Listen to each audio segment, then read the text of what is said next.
Karl, thanks for talking to us. No problem. What do you make of that game tonight? Great game. Yep. Really enjoyed it. Thought two sides are obviously going to be up there challenging and going at it. I thought we had the best of the first half, possession-wise and in our play. And although Spen had one save to make, can't remember anything else really. Oh, sorry, they had that bundle chance, didn't they? But I was happy on Saturday. You know, we lost. But it was all it was down to was an individual error. Other than that, I think our play's been fantastic all pre-season, and it's something that we want to build on and keep going with. The possession that we've based our game round is there. I think in the second half we kind of maybe got a little bit tired, but that's fine because we're very early in the season. I think both teams got a little bit leggy at the end there, didn't they? And possibly the quality dropped off a little bit then, and it was a bit more back to front. But absolutely delighted with the start to the season. I think we worked out 60-40 possession in our favour, as it was on Saturday. I suppose if we'd have won on Saturday, I know we didn't, but if we'd have won on Saturday and got a point tonight, we'd have been a lot happier. It's just unfortunate, isn't it? Really? There's a long way to go. No, I'm not saying that's not to say that we want to be. We're mindful of the fact that we need to have a good start, but we're certainly not going to put that pressure on ourselves. I think the most important thing is that we create chances and playing football in the right manner, and that's I think that's what everybody's turned up tonight to see.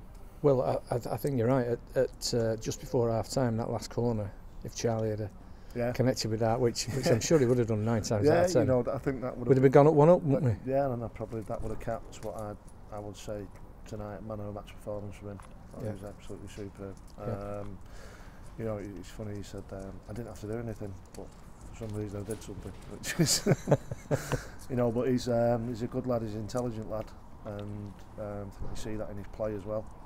And the same goes for Tom Davis. I think all of them had that, for a home debut, as they were on Saturday, Liam Brownhill, Tom Davis, Chris Worsley.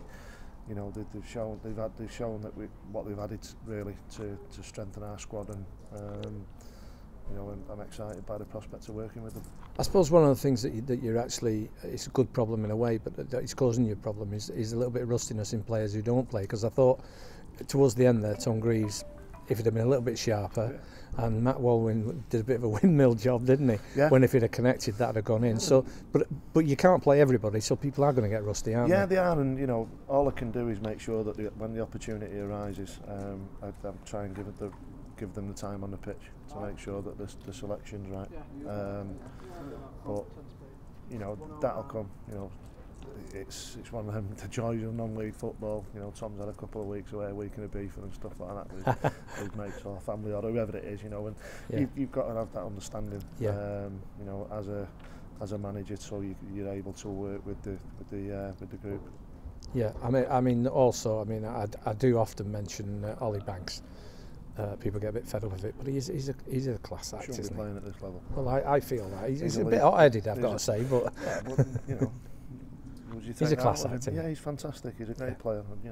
I'm absolutely delighted to have him playing here. But I do scratch my head in wonder sometimes because he should be playing in the Football League. There's no question whatsoever. The lad has got everything. He's got pace. He can tackle.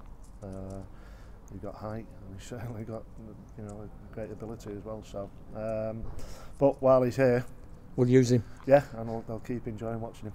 Yeah, and credit to Mike Norton, I thought, tonight as well.